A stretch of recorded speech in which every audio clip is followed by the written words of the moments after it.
शिक्षक मानक लगी टीटी परीक्षा पास करवा लगी बाध्यतामूलक आए सुप्रीम कोर्ट करिछन बड़टे घोषणा।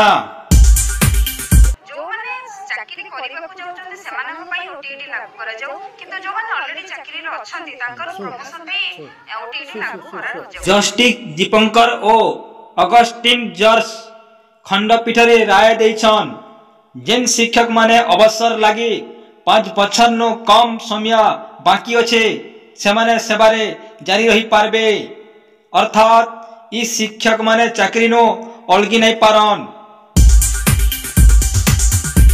जेन शिक्षक माने 5 बछर नु अथका 10 बछर तक जदि चाकरी अच्छे से माने टीटी परीक्षा न पास नहीं कले ताकर चाकरी जीवा से माने टीटी परीक्षा न पास करबा के बाध्य है।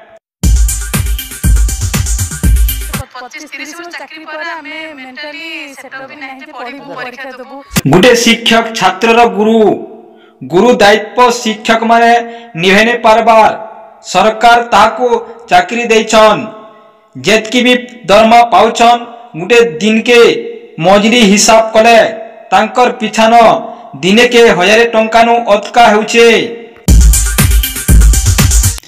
किंतु गुटे गरीब मजूरी कले 300 टंका पाउछे झाले गहदे भिजी करी कहार मजूरी अटका होचे दर्शक मतामत रखबे। गुटे शिक्षक ठानु गरीब अटका खटुचे शिक्षक के देखमा बोले 100 टंकार भी पाठ नहीं पढ़ाबार देखोन शिक्षक सार माने निजर दिह के निनेबे।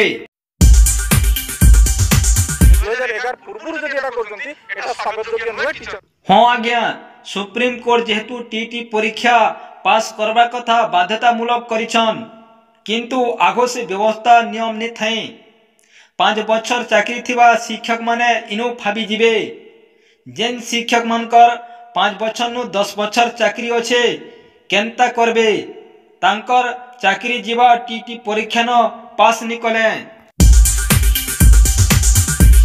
सुप्रीम कोर्ट कहउछन्ते जे समस्त को टीटी करबा को बाध्य देखा जाऊ हमें आको तर्जमा करी कि नाही परवर्ती समय शिक्षक शिक्षयित्री माने विषम परिस्थिति रे पड़बार संगे तांकर परिवार मुश्किल रे पड़ी जिबे।